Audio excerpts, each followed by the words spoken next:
a nossa reunião aqui em português, tá? Começando agora com a apresentação do artigo pela Aline. Na sequência, às 9 horas, a gente vai ter a participação, a entrada do pessoal da Universidade de Nebraska, nosso segundo encontro. E nosso tema de hoje será em altas ametropias, até quanto a gente consegue ir, e quando a gente indica um procedimento ceratorrefrativo ou a gente indica implante de lentes ou, enfim, extração, né, também do cristalino. Bom, vamos lá. Aline, por favor, você pode começar em português mesmo, tá? Tá. Bom dia, meu nome é Aline, eu sou fellow desse ano, vou apresentar o artigo de hoje. O artigo fala sobre resultados com 6 meses, né, de pós-operatório, depois de correção de alta hipermetropia, tá? Usando o LASIK com uma ablação, uma zona de ablação maior, tá? Ele foi publicado na Córnea no ano passado, e 2 dos autores, eles são empregados da Schwinge Eye Tech Solutions, então temos que lembrar disso, tá? Como uma breve introdução, a gente sabe, né, que para ablações hipermetrópicas, a gente precisa ter cuidado na zona óptica, na zona de transição e no que seria a ceratometria final, e que para correções maiores tem uma diminuição tanto da segurança, da previsibilidade, da estabilidade refracional e, portanto, da qualidade visual no pós, né? E aí o objetivo desse estudo foi avaliar, tá, esses resultados refrativos e visuais, tá, com 6 meses de pós-operatório de LASIK, para corrigindo hipermetropias acima de 5 dioptrias, usando uma zona de ablação total acima de 9 milímetros, com perfis neutros de aberração, tá. Então, foi um artigo que, na verdade, foi uma série de casos, né, de março de 2014 a abril de 2018, foram 147 olhos de 77 pacientes, com pelo menos 5 dioptrias esféricas, né. No pré-operatório foi visto a visão não corrigida, corrigida, o equivalente esférico, o astigmatismo.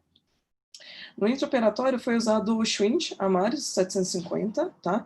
O limite do laser era até 8 dioptrias esféricas e 7 dioptrias cilíndricas. Foi feito o LASIK com microcerátomo de memória, tá? Usaram perfis neutros de aberração, e a centralização foi de 3/4 do vértice, né, do ápice da córnea em relação ao centro da pupila. Além disso, eles selecionaram anéis de sucção para que conseguisse o maior diâmetro de flap possível, que seria maior que 9,5, tá? Se levantando o flap, a zona de ablação total fosse maior que o estroma, eles reduziam a zona óptica, e para 24 olhos que já eram presbitas, eles hipercorrigiram em 1,25, e para 11 olhos que superavam o limite do laser de correção, eles foram hipocorrigidos em 1,5. E no pós-operatório, os mesmos exames do pré-operatório. Então, a visão não corrigida, o equivalente esférico e o astigmatismo. Então, para resultado, em relação a esses dados do pré-operatório, queria chamar a atenção aqui o esférico máximo, né, que foi incluído no grupo, né, de 9,5, tá? Com 5,75 de cilindro, e a ceratometria, o máximo já era, assim, uma ceratometria mais importante, né? E em relação aos dados do tratamento, também chamar a atenção aqui que o máximo foi de 8 dioptrias, então fala a favor do que ele já tinha falado antes de hipocorrigir por conta do laser, tá? Além disso, eu queria mostrar aqui o mínimo da zona óptica, da zona total e da localização da máxima de profundidade, que a zona óptica foi de pelo menos 6,7, a zona total foi de 9, e a localização foi de 7,2. Então, aqui a gente já consegue perceber que a ablação, ela supera o tamanho da zona óptica, então, muito provavelmente, pega a zona de transição. Como a gente consegue ver aqui, no que seria o jeito, né, que o Amaris, ele abla, então a gente consegue ver que o pico de ablação é um pouco depois da zona óptica. Em relação aos dados do pós-operatório, o que eu queria chamar a atenção, não só a ceratometria, mas esse inconveniente esférico de menos 2,25, muito provavelmente era por conta daqueles pacientes que foram hipercorrigidos por serem presbitas. A cerato média já era de 47, 48 dioptrias, que chegava a 52, 53 dioptrias na ceratometria máxima, e teve pelo menos um paciente que ficou com uma visão não corrigida de 0,52, que seria mais ou menos entre 20/60 e 20/70, então, para esse paciente não foi um resultado bom, né? Em relação à acuidade visual cumulativa, a gente vê aqui que 60% dos pacientes conseguiram uma visão de 20/20 no pós-operatório, tá? E 97% dos pacientes conseguiram uma visão de 20/40. Então, isso teoricamente cumpre aqueles critérios do FDA, tá? Para eficácia do tratamento, tá? Em relação à acurácia do equivalente esférico para o alvo, né, intencionado, a gente consegue ver aqui que 66% dos pacientes ficaram entre menos meio e mais meio, tá? E que 86% ficaram entre menos 1 e mais 1, tá? E também bate com aqueles critérios de previsibilidade que o FDA, ele indica, né? Em relação à diferença entre a visão não corrigida pós-operatória e a corrigida pré-operatória, a gente consegue ver aqui que, mesmo tendo 67% de pacientes que mantiveram a visão ou ficaram melhores, tem 33% aqui que pioraram, né? Então, já é um número significativo, tá? Por mais que esse gráfico não é o gráfico preconizado para avaliar segurança, mas é o melhor gráfico para a gente mostrar essa porcentagem de pacientes aqui, tá? Em relação ao equivalente esférico esperado e o atingido, a gente consegue ver que é um gráfico mais disperso, né, tá? Os pontos estão mais dispersos no gráfico, tá? E se a gente for pegar ametropias maiores, por exemplo, essa daqui de 8 dioptrias, tiveram uma parcela de pacientes que ficaram hipocorrigidos, né? Então, o coeficiente de determinação não foi tão confiável assim. Em relação à alteração na ceratometria, a gente vê também que os pontos estão mais dispersos no gráfico, né? E que uma parcela importante de pacientes ficou com uma correlação menor do que o que seria a correlação linear, né? Então, como conclusão, os autores concluíram que usar zonas de ablações maiores com esse perfil de aberração neutro tem uma boa eficiência, segurança, né, e previsibilidade, né? Mas queria abrir aqui para discussão, lembrando assim que ele não fez um grupo controle, e ainda assim, no mesmo grupo, ele colocou pacientes que não foram corrigidos de uma maneira certa, né, foram hipocorrigidos, foram hipercorrigidos, tudo no mesmo grupo, então esses dados foram diluídos no resultado, né. O uso de microcerátomo também tende a ter uma maior regressão que o fento, mas que essa regressão pode não ter aparecido por conta do follow-up que foi pequeno, né, foi de 6 meses somente. E ainda assim ele não avaliou, né, a aberração induzida pelo tratamento, tá? Mas fica aqui a discussão, queria abrir para discussão o que seria, né, a importância da zona ótica maior e menor para esse tipo de ablação, qual que é a preferência da centralização, se em relação à pupila ou ao ápice da córnea, o que vocês acham do máximo da ablação, né, ultrapassando a zona ótica. E a gente sabe que não é um resultado muito bom desse tratamento, mas como que seria em relação aos outros tratamentos para esses pacientes, né? Ou fazer uma faco refrativa, ou talvez uma lente fásica, como que seria a comparação com esses tipos de tratamento? E era isso que eu tinha que mostrar, gente. Obrigada. Bom, obrigado, Aline.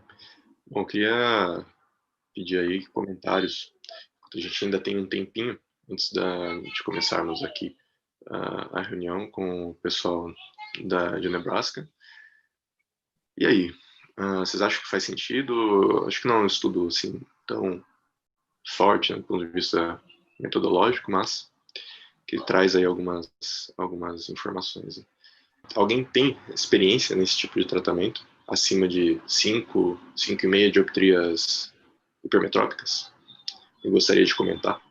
Deixa eu fazer uma pergunta mais, talvez é boba, mas por que as tratamentos hipermetrópicos são sempre pouco confiáveis no sentido de regressão de grau, né? O centro miópico ele mantém, e o hipermetrópico geralmente se regride, né? A taxa de regressão é muito maior. Qual que é a razão disso? Oi, pessoal. Eu queria fazer um comentário sobre o paper. Opa, claro, O Aulas. Fabinho. Oi. Eu achei até interessante. Assim, eu tenho vários casos de pacientes com hipermetropias mais altas. O que me chamou a atenção foi a cerotometria pré, que a gente sabe que na miopia, falando para os fellows, na miopia a gente aplana, na hipermetropia a gente tem curvas, e felizmente os míopes geralmente têm córneas mais curvas, e os hipermétropes têm córneas mais planas. Então a gente tem uma gama maior de tratamentos exatamente por isso. Agora, tratar mais 5, mais 6, mais 7 numa córnea de 47, isso que não é legal, mas normalmente esses pacientes têm 40, 39, 41, e aí sim, vai muito bem. Tem vários pacientes com altas ametropias, pacientes jovens que não têm indicação nenhuma de vácuo refrativa, não tem ângulo oclusível, câmaras anteriores normais, que têm excelentes resultados refracionais e inclusive estáveis, com muitos anos de pós-operatório, com de acompanhamento, e que tem ótimos resultados. Obrigado, Fabinho. Alguém mais gostaria de comentar? Estou vendo que já temos presenças aqui internacionais, então eu vou já trocar. Então, assim, para o pessoal que está nos assistindo em português, vamos avisando, né? Vamos agora mudar para o inglês, devido à presença dos nossos convidados internacionais.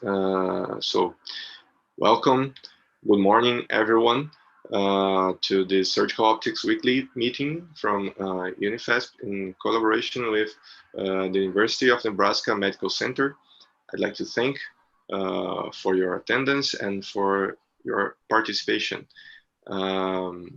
So today we are going to present some challenging cases in refractive surgeries related to high metropies, and we'll have the participation and as presenters of Dr. Vinicius Di Stefano, which is a former resident and fellow here, and now he's starting his career in the US, and also Dr. Ibrahim Viana, that is also a former resident and fellow from Unifesp, and which has been recently in the US as well. And of course, I'd like to thank enormously Dr. Ron Kruger, which has agreed to participate, and this is already our second meeting, and I hope this is going to be recurrent, as this is a great opportunity to exchange knowledge between our universities. And once again, thank you very, very much, Dr. Ron Kruger and the University of Nebraska. So Vinicius, if you'd like to say some words, and also if you would like to start case presentations.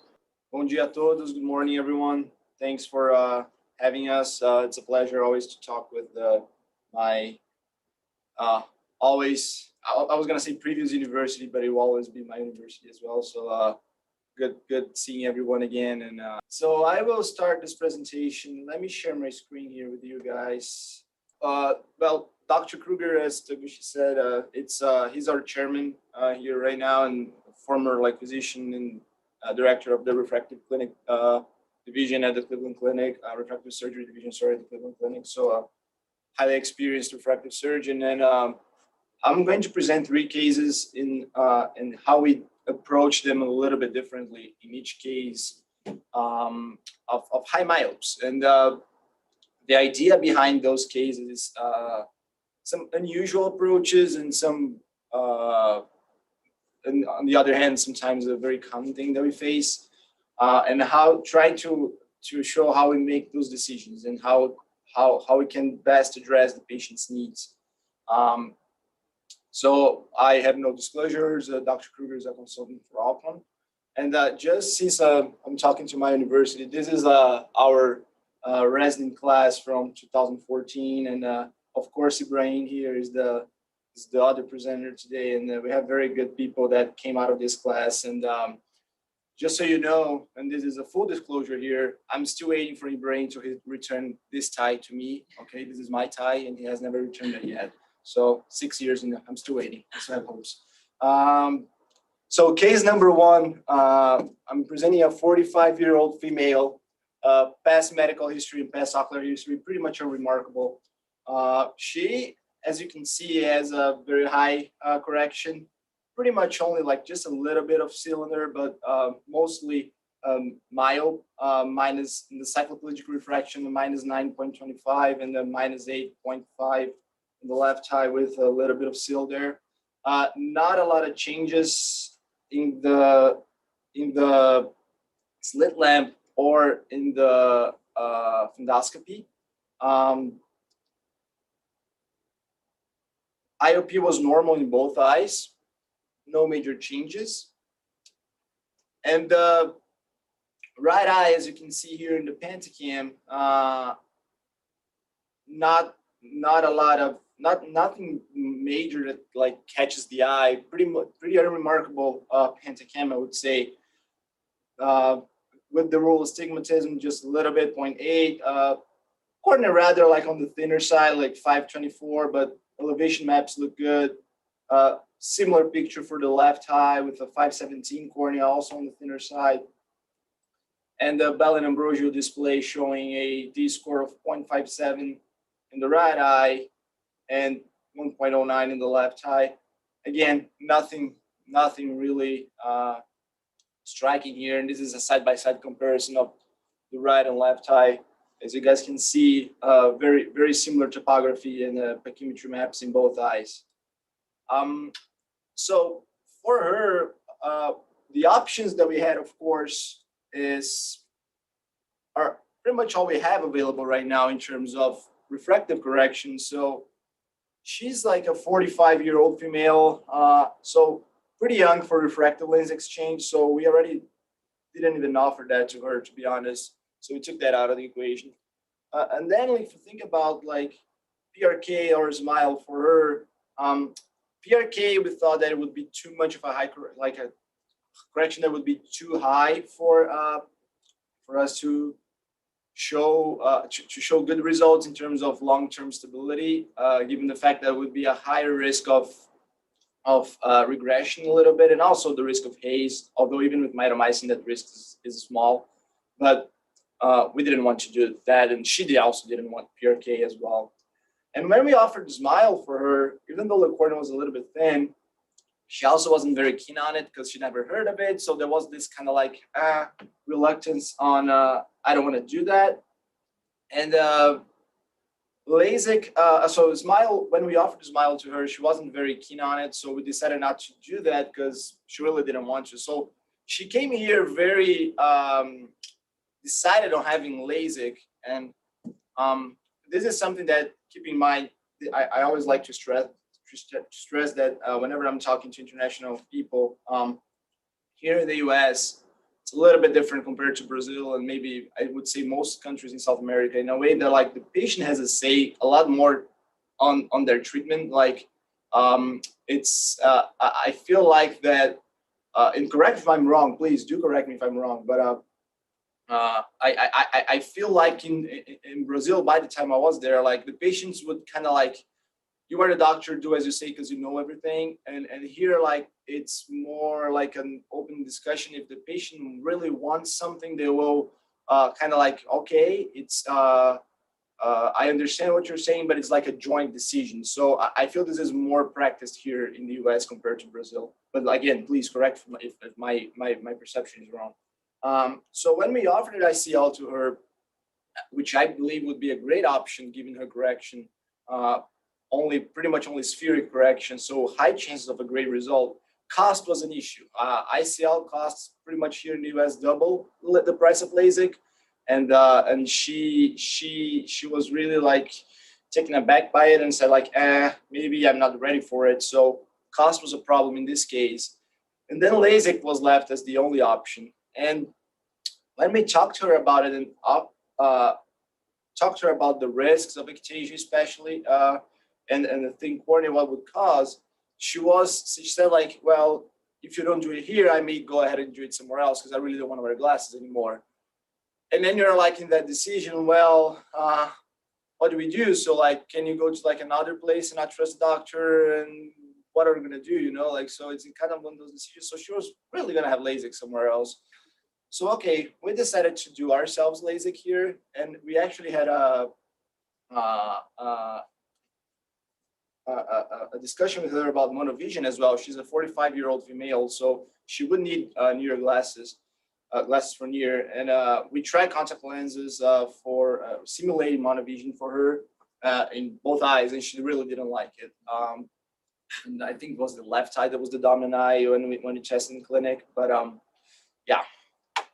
So this is the operative report, and we use this laser here, the Technolastinel, which is a newer laser here in the US. They're doing the FDA trials for it, and she was actually part of this trial, to be very clear. So she was part of this trial, and that's the reason why we wouldn't actually change the optical zone, because for the trial you had to use the standard, let's say, features of the laser. You couldn't change a lot here. So we had a max ablation of 172 microns with a flap of 100 microns. So if you look at the PTA, was around 50% in both eyes, which we all know it's a lot.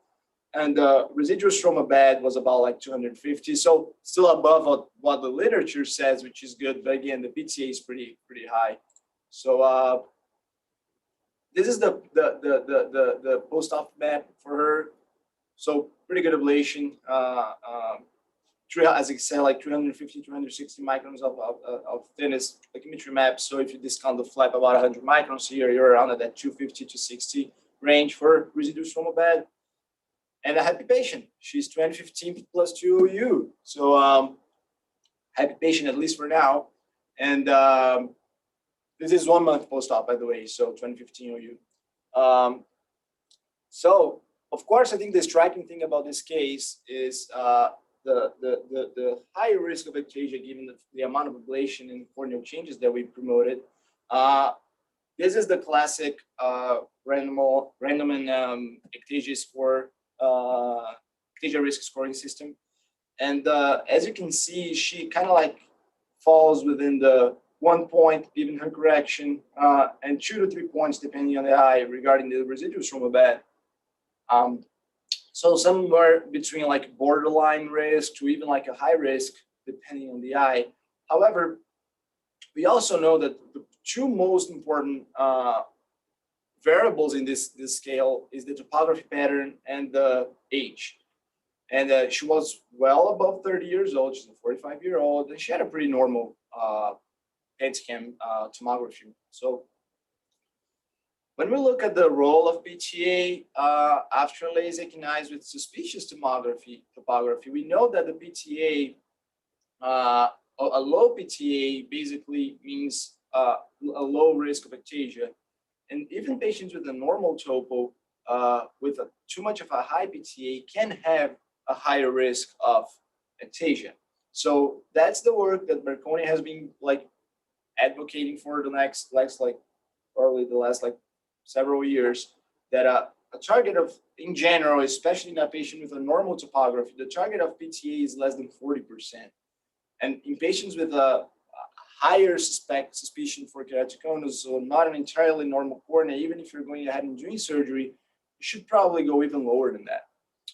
However, there have been papers in the literature showing that PTA might not be as good as most people think. And this is an example, like a paper that was published by Cordelia Chan and the Deming Gatnell group in 2018, kind of like questioning a little bit the value of PTA. And just to be fair, this paper didn't use the PTA as it is completely advocated by and how it was described by Marconi. For instance, they used the Orbiscan instead of the Pentacam to analyze, and we know that Orbiscan is probably not as good as the Pentacam. And there are a few other nuances about this paper that are a little bit questionable, but it's been published in a prestigious journal, and it's there for you to analyze. And this is unpublished data that Dr. Kruger got from Steve Schauhorn, should be published very soon, on a database of 300 plus 300,000 eyes, and about 200 eyes of those 300,000 got ectasia. And the most important risk factor, as we all would expect, was the presence of formed frusciatic, so a abnormal topography. And age was also big. And the combination of those two indices, so like asymmetry indices with age, had a very high odds ratio as well. And he didn't find in his database any correlation with PTA. And one thing that he did find is that all eyes respected the minimum 250 residuals from a bed. So again, this is another view of PTA as something that Marconi himself said in a review paper that he published. I guess this is from 2017, 19, if I'm not mistaken. It should be clear that PTA is not a screening method, but actually a robust risk factor. So there will be eyes with high PTA that will never develop ectasia, but it's a risk, right? You can just like, and I always remember Dr. Wallace Shimon, my mentor, my PhD mentor, like saying like, well, you can smoke like 3 packs of cigarettes a day and never develop lung cancer, but it's a risk. You're a higher risk than the normal population. So you kind of have to factor that in when you're offering LASIK to those patients, and if the patient is willing to do it and sign the consent. And as Dr. Shimon like noticed in the chat, the laws are a little bit different here, so kind of like makes the physician less what's the word for it? Not responsible, but well, it's escaping me, but like you are not the patient. If the patient assumes the risk along with the physician, it's not a too much of a big problem, legally speaking. So we have a 45-year-old patient with a normal topography and a residuals from a bed of 250. So that was the rationale in offering LASIK to this patient. And I'll just quickly go by 2 other different cases here, just to show how we can change our approach in different patients with similar situations. So here we have a 38-year-old male with past medical history, which was unremarkable, but with chronic dry eyes, and a higher correction as well, like not as high as the other one, but about -7 with some sill on the right eye and -8 in the left eye.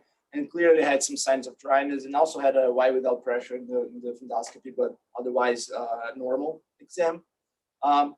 Topography here shows like a little bit maybe more concentric or bow tie, like constricted a little bit more, but still like maybe some slight skew deviation here in the right eye, and the left eye more like this like unusual pattern of like probably just dryness, but nothing that strikes in terms of ectasia. And again, Bell and Brugia display, what numbers were pretty good, -0.2 in the right, -0.3 in the left, so pretty good numbers there. And again, just a side-by-side comparison here in both eyes. So for this case, given the severe dryness, we did offer Smile to him. Just as a note of, he just came this week and he had some signs of like hypertensive retinopathy as well. So we told him, and his blood pressure was high. So we repeat his endoscopy exam, and we sent him to the go treat that hypertension first, and then we can do that. Yeah, but nothing aside from that. And so he will be a Smile patient in the near future. And this is a paper that was recently published in the Clinical Ophthalmology Journal, showing that how do we use the same principles that we think about PTA that was described for LASIK in other procedures? Because if you try to correlate what PTA means, you could apply it to like Smile and PRK as well. And this paper shows that like Smile and LASIK in this case, but it could be applied to PRK as well, alter the range of PTA within which refractive surgery could be performed with a lower risk, but we don't know what number that is yet. We probably need to study a little bit more. We know that Smile biomechanically, the biomechanical results of Smile is a little bit different than LASIK, so probably not as much as we think, but still different. So we need to address. This is something that we need to think about as well. So And then a third case here, a much higher correction, pretty normal, a 30-year-old male with a -10, -11.5 in the right and the left eye, normal. And then you see the topography again, 530, so it's not super thick. And then there's like asymmetric bow tie here, not super asymmetric, but still like a good a higher curvature in the right eye here. In the left eye, very similar pattern.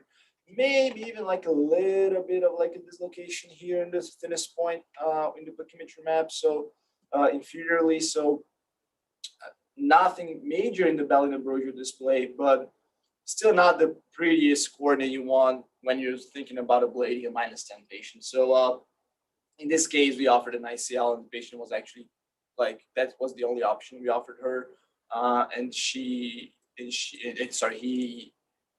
he was okay with that and understood the risks of LASIK in this case, and he was fine with the cost and everything. So he's going to have an ICL, I think, in a couple of weeks.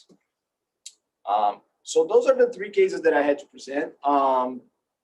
I don't know, Dr. Kruger is not in the room here with me. I think he's in Zoom. So if he wants to comment, and if anybody else has any other questions or comments, please go ahead and feel free to talk. Thanks. Thank you, Vinicius. Do you have any questions or comments from our attendees?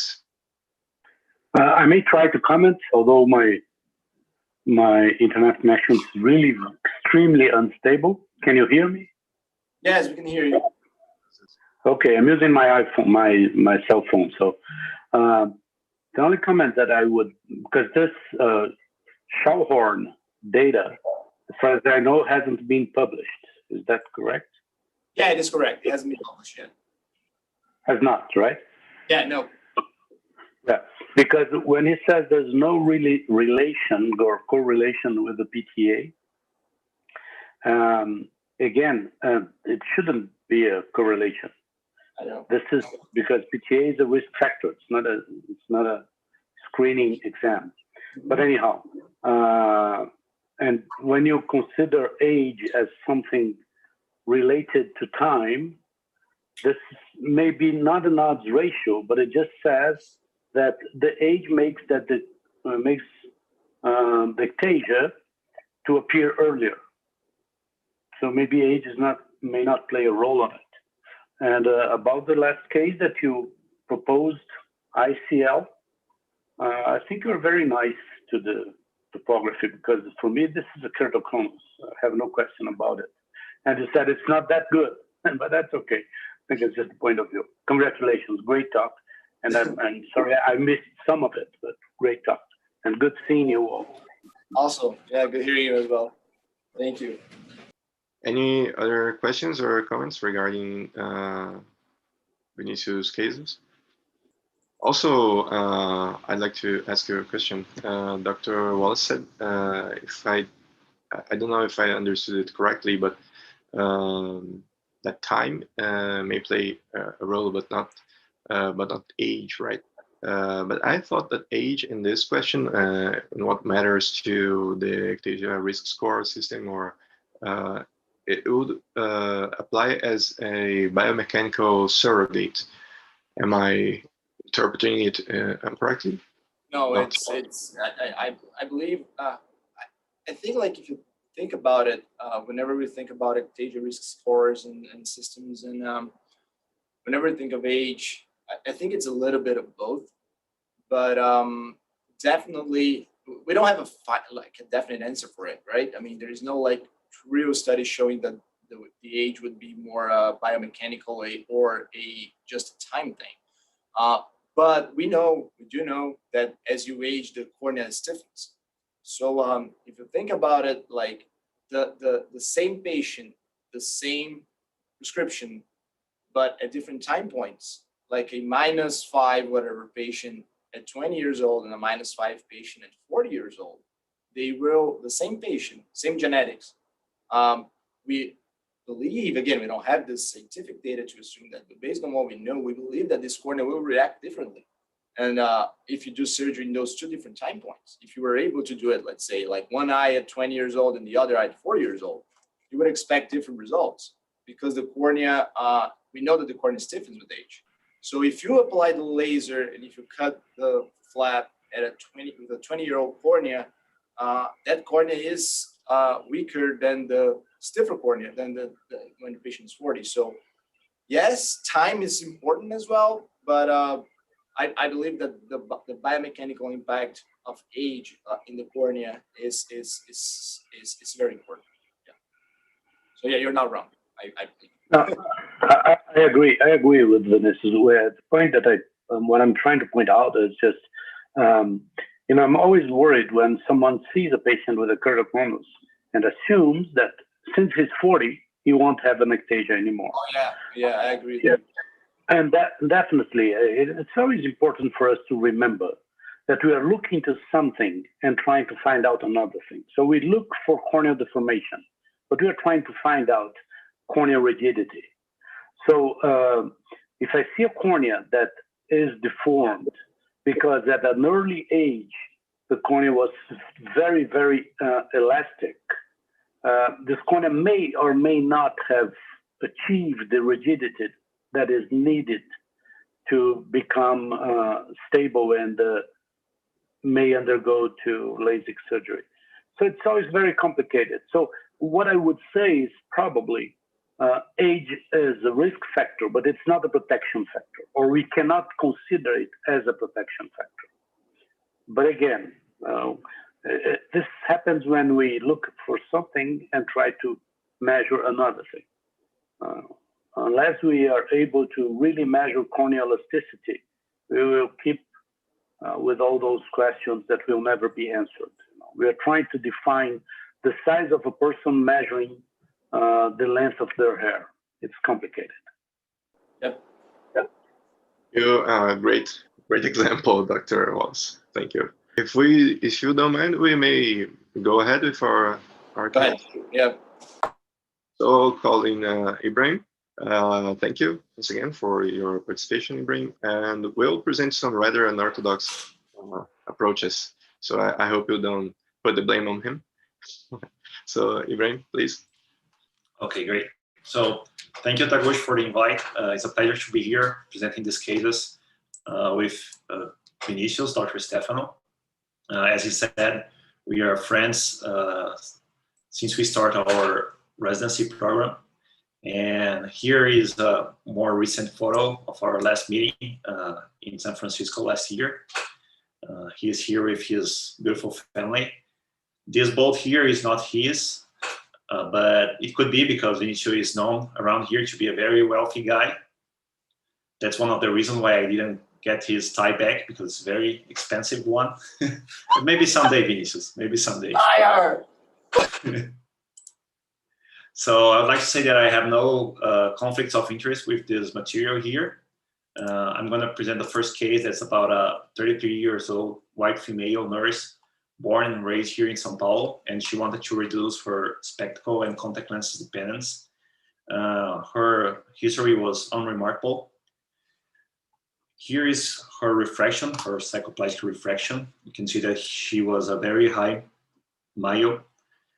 She didn't reach 20/20 vision, and the rest of her exam was pretty much normal. She had a wide anterior chamber and retina with only signs of mild atrophy of the retinal pigment epithelium, which is normal for a high myo. Here is the pentacam of the right eye. You can see that she has oblique astigmatism, small asymmetry, but not too much, around 3.3 of astigmatism. And here's the pachymetry map. She had a thin cornea with around 493 micra in the thinnest point. Here's the left eye, astigmatism with the rule. Small asymmetry too, but not too much. Around 2 of astigmatism, corneal astigmatism here. And the pachymetry map here shows a similar pattern with 490 in the thinnest point. Here we have the specular microscopy. You can see that she has a good pattern of cells, around 2,600 cells in each eye. We did also a Visite of both eyes to make some measures if we decide for anterior chamber lens or posterior chamber lens. You can see that she has 3.5 of anterior chamber, which is enough for all of the intraocular lenses. Here's the biometry. She had a high axial length, which is compatible with the myopia. The anterior chamber here is a little bit different than the other one because it measures also the thickness of the cornea, but they are pretty much the same results. And the white that's also used for the calculation of ICL, for example. So she had this high myopia, the compound myopic astigmatism, and then I would like to ask what would be the management of this case. Well, hello, good morning, Dr. Kruger. Thank you for joining us. It's an honor to have you here with us.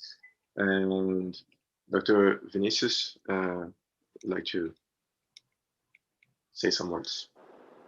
Oh yeah, so Dr. Kruger is our chairman here at the Trusana Institute and former director of the Cleveland Clinic Refractive Surgery Service, and highly respected and worldwide known refractive surgeon, pioneering many areas of the field. And yeah, it's a pleasure to have him as my boss, our chairman, and a pleasure to be here as a resident. And yeah, we already went through our cases here, Dr. Kruger. Of course, you know all of them.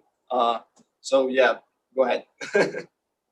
So Dr. Kruger, I don't know if you were able to see Ibrahim's initial. Yes, and tell me again the age of the patient. He was 33 years old. 33. Okay. Yeah. He has a refraction, the cycloplegic refraction. Let me pass here the pentacam. Mm-hmm. And the cell counts were actually not too bad, right? Yes, that's right. Yeah. So, you know, looking at somebody like this who has a corneal thickness that's less than 500 microns and with such a high refractive error, LASIK would be out of the question, clearly.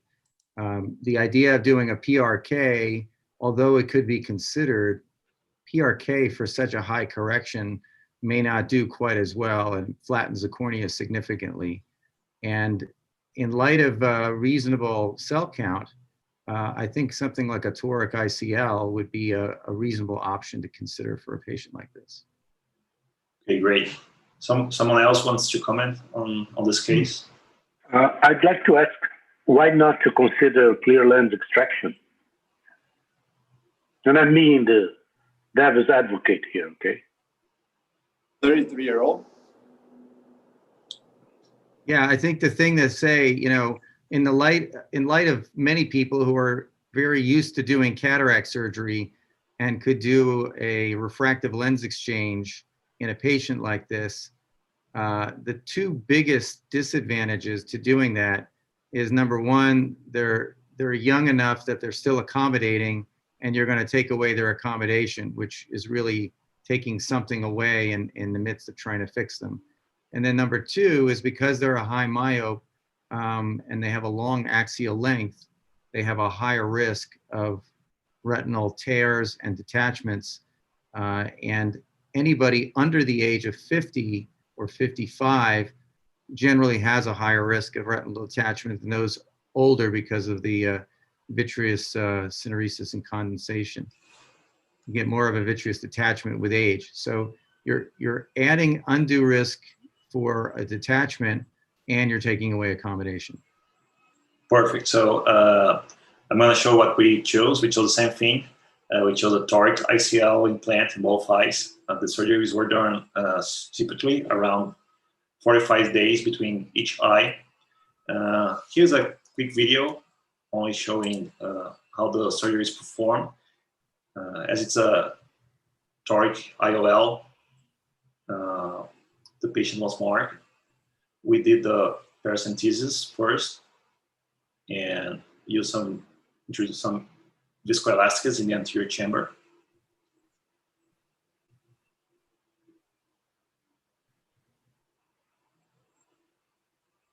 Then we perform the incision with viscoelastic inside of the eye already to avoid touching the anterior capsule. We expand a little bit the incision.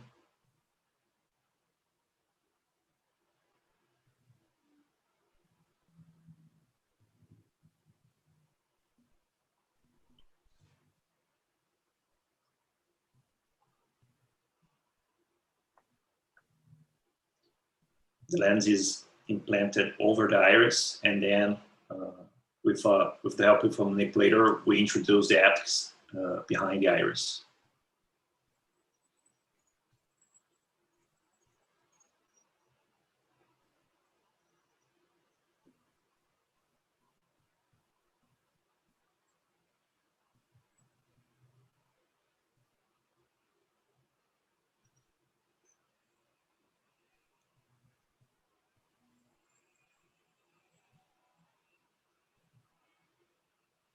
The last one from the main incision.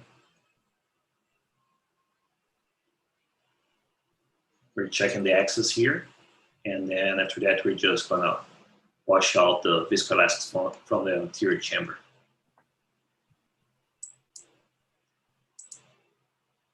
So this is the first day after the left eye surgery. Patient was already 20/40 without correction. Her IOP was a little bit higher, probably because of some residual viscoelastic in the anterior chamber. She had a little bit of corneal edema, and the valve was 0.33, 330 micron. This is the old model of the lens. I believe it was the V4B, so this model would expand after the surgery. And here, it was 30 days after the surgery, the valve was 710 micron. Which is still acceptable. The IOP was a little bit better, and the uncorrected visual acuity was 20/20. Residual refraction was 0.25. Here's a photo of showing the vault, the distance between the crystalline and the ICL. This is the right eye. The first day, the patient had a transparent cornea already. The vault was a little bit smaller, around 300, and 30 days after, it was around 530 micron. There was a residual astigmatism in this one because she had around 3 diopters, and so there was this residual, but the patient didn't complain. She was happy, and we were happy too. We decided not to do anything else. She was 20/25 with 20/20 with both eyes open. So I'm gonna move on to the next case now. Okay, so the second case is about a 25-year-old male white artist from São Paulo who also wants to reduce his spectacle dependency. He was also a high myope. Here it is the cycloplegic refraction. And this patient would reach 20/20 with his spectacles. The rest of his exam was unremarkable. Here's the pentacam. I expand here the results of the exam so it's easier for you to see, but you can see that he has almost oblique astigmatism here, pretty much symmetrical. And this patient also have a thin cornea here with the thinnest point with 476 micron.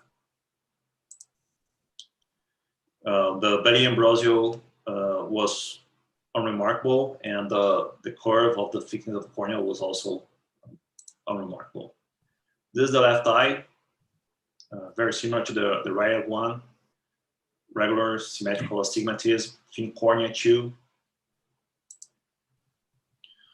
Unremarkable in the Belli Ambrosio and the curve of corneal thickness. So the patient was similar with the last one, compound myopic astigmatism, thin cornea, high myopia. So what would be the options for this patient? Browse linking. Do you think he has a keratoconus here? I mean, no, the topo like is not necessarily like, it's a highly toric cornea, but it's kind of like a very aspheric cornea, as we would say, right? And That's true. The pachymetry is very thin. So one thing, like, I don't think even PRK in this case would be warranted, to be honest. Like, it would be a little bit of like a too bold of a procedure, in my opinion. Yeah, if I could jump in on something like this. So what Vinicius is sort of referring to is that there seems to be this truncated bow tie pattern that looks like it's a little bit steeper in the center. And even though all the metrics show that it's normal, you look at that and wonder, you know, could this be a cornea that's predisposed to something like ectasia? Hard to say. You know, there's no hard signs there. I wouldn't recommend cross-linking for someone that hasn't necessarily showed lots of progression or worsening. You know, you can obviously just correct a refractive error, but he's kind of getting at the idea that maybe a non-laser procedure would be better. Yeah, I was more like playing around, but yeah, I wouldn't offer cross-linking at this time, of course. But I would definitely follow. I something that I would do. I would, regardless of, even if you're highly motivated for surgery, I wouldn't offer anything right away. I would probably like come back in 6 months or so. Let me repeat that topo, see if there is any progression or something like this. If there is any changes, maybe even a year, maybe a couple of repeat topos over time, just to make sure everything is stable. But yeah, of course, I mean, just at this time, I wouldn't offer cross-linking. Yeah, just playing around. Okay, great. So I'll show you what we did. This is not like our current management of cases like this. Probably we wouldn't do anything in a patient like this. We would not do a surgery with him. But there is a protocol here, a research protocol that's done by Dr. Pablo Rodriguez, in which he takes this case that we would not perform usual PRK or LASIK, and he will do an intrastromal corneal ring segment, and then do a PRK in the residual refraction. So it's a Ferrara ring. It's like our index here. It's Ferrara, and it's a 6 millimeter segment with 400 micron thickness. And here's a quick video also of the surgery. He's marking the points for the implant of the Ferrara ring. It's done with femto LASIK, with femtosecond laser.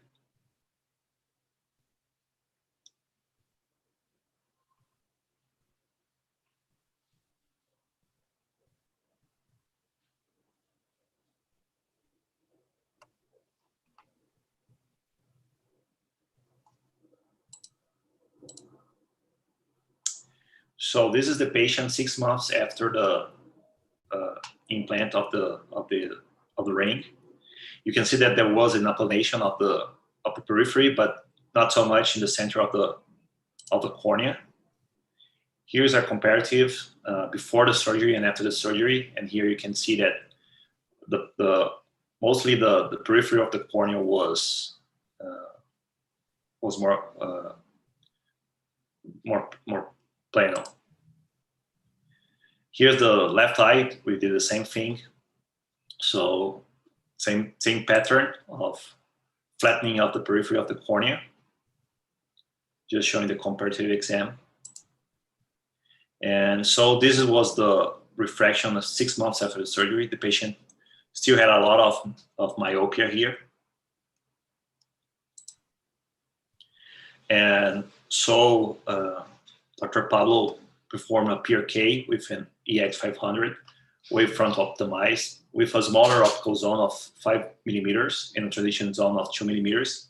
And she set the correction for 0.88 of the residual refraction because there is a tendency of overcorrecting in these cases. So here just showing the part of the PRK. So regular PRK with only the ring.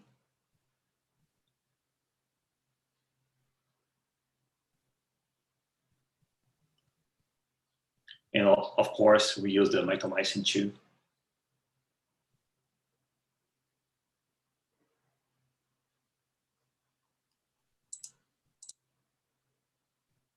So this is comparing pulse ring with pulse PRK. Okay, so you can see that the PRK flatten a lot the central part of the cornea.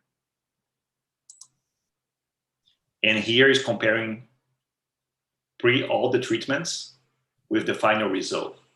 You can see that all the cornea was flattened. Same thing here with the left eye.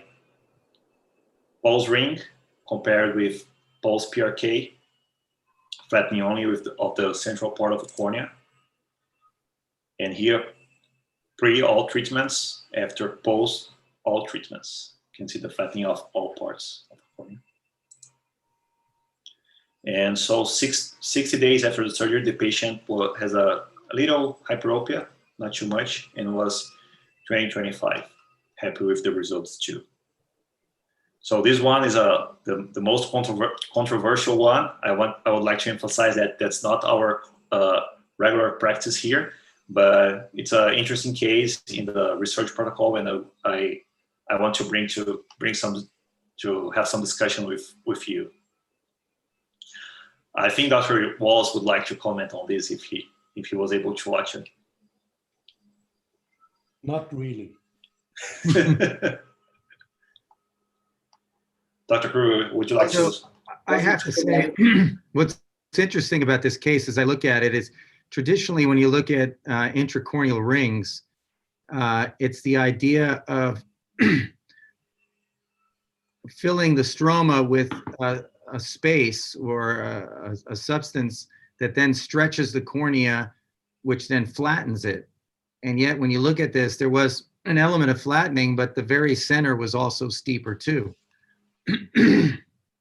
That sort of gave you the advantage that when you did a PRK on top of that, to further flatten it, that steeper area in the center also became flatter, and maybe there was less spherical aberrations, or secondary spherical aberrations that were created because of this, just because that central steepening was then further flattened. So it kind of worked out well, the two combinations, to get a more uniform final surface that wasn't excessively flat. I think it's very intriguing. It sort of also gives you the idea that if this case ever did have more of a predisposition to developing ectasia, the rings would stop some of that from happening, because it, again, stretches the cornea and provides almost like a girdle to hold the cornea in shape. Thank you. Yeah, this is a more simple case. It's a 34-year-old male white software developer from Rio. He wanted to reduce his spectacle dependency too. This patient is hyperop. He is his manifest refraction and the cycloplastic refraction. You can see that it's pretty much the same thing. And the rest of his exam was normal. Here I only have a Galilei exam. Sorry, I don't have in higher definition, but you can see that he has a regular astigmatism here, oblique astigmatism. Here are the results of the keratometry, pachymetry. You can see that this patient here has a lot of cornea, but he also had a small anterior chamber, which is expected in cases like this. Here's the left eye, similar to the other one, also a thick cornea and a small anterior chamber. And so then this is the discussion if we would do a ICL implant here or LASIK. So for this patient, we decided to treat it with frontal LASIK. We use the FS200 and EX500 wave light. Here's the plan of treatment for this patient. For the right eye, as expected, he will treat more the periphery of the cornea. Here for the left eye too, very similar. And on the day 30, patient had a good result. He was happy, no complaints. He was 20/20 without correction, with only a residual astigmatism in the left eye, mainly. And that was a good result. I would like to see if Dr. Kruger or Vinicius would think about anything else. How old is the patient again, Ibrahim? He was 35, I believe. Let me check here. A little too soon for refractive lens exchange, I believe. Yeah, 34 he was. Yeah, a little too soon for that. Yeah. So the other option, which is not been popularized yet, but has been done in Europe by Theo Seiler and also in India in a few locations, is a like procedure. Like stands for lenticular insertion keratoplasty, or lenticular implantation keratoplasty. And the idea is that because higher hyperopes have, you're subtracting tissue by doing a LASIK procedure in them, you're creating a shape which is not the most desirable. There's higher chances of regression, more likelihood for aberrations as well. But if you could add tissue, you would get better asphericity of the final outcome. You wouldn't be subjecting it to more irregularities, as you sometimes see with a hyperopic LASIK. And technically, you could always extract the tissue at a later date if you really wanted to. It could be reversible if necessary. So Professor Seiler had actually come up with this idea of making a large LASIK flap, something larger than 9 millimeters, more like 10. In this case, it might have been hard to do that because it's a smaller cornea, a smaller eye. But then under that flap is adding tissue that's been pre-cut according to the refractive profile.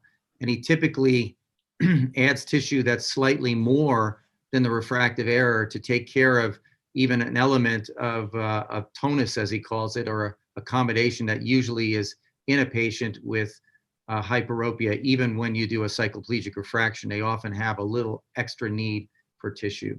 And then the idea is that after you do that, if you slightly overcorrect them, you can always lift the flap and do an enhancement and get them exactly where they need to be. And they have much more of a aspherically appropriate cornea at the end. There are other tissue addition, like in a smile pocket procedures, that could be considered. And I think this is an area of the future that we might see if we can get access to the tissue and we find that there's no rejection or any other potential complications from the use of tissue. Thank you. Yeah, that's very interesting. Yeah, could be an option here. So I would like to thank everybody, Dr. Kruger, Dr. Vinicius, Taguchi, Dr. Bernardo, and Dr. Pablo for helping me with these cases.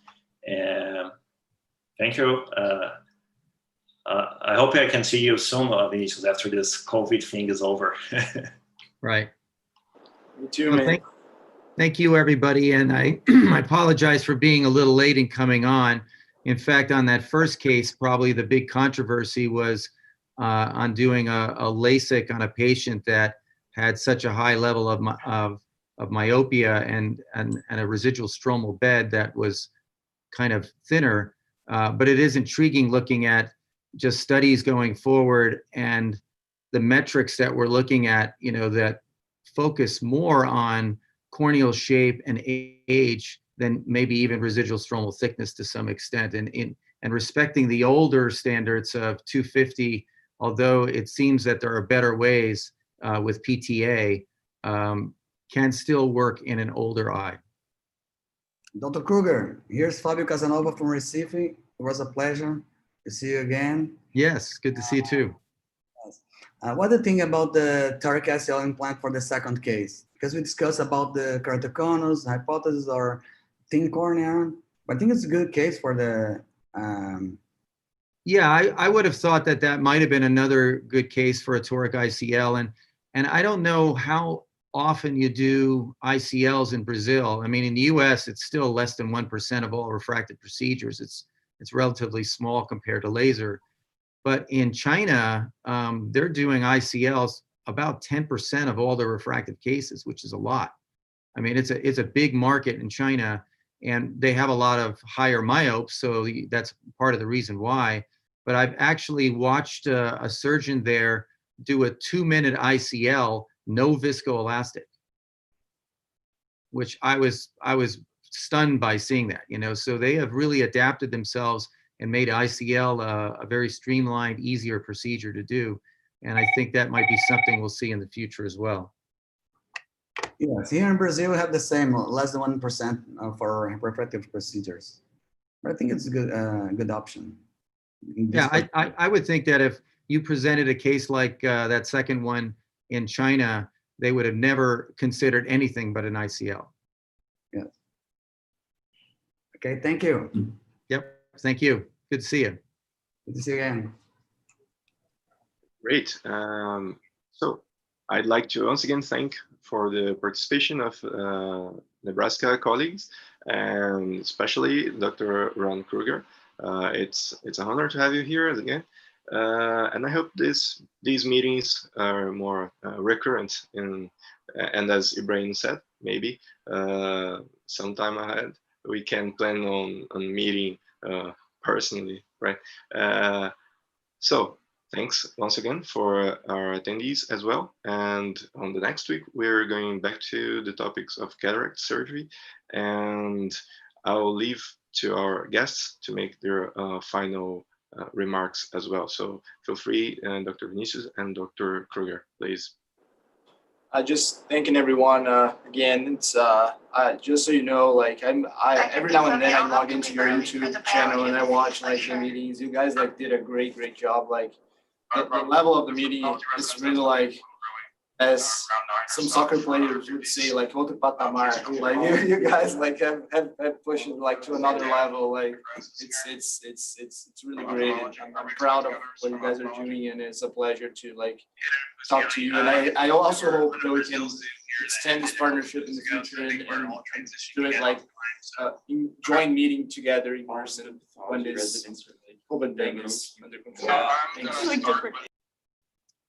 Yeah, and I would like to just comment and again thank Dr. Shimon for sort of being sort of the senior representative to get everybody motivated on some of this, as well as Dr. Togashi.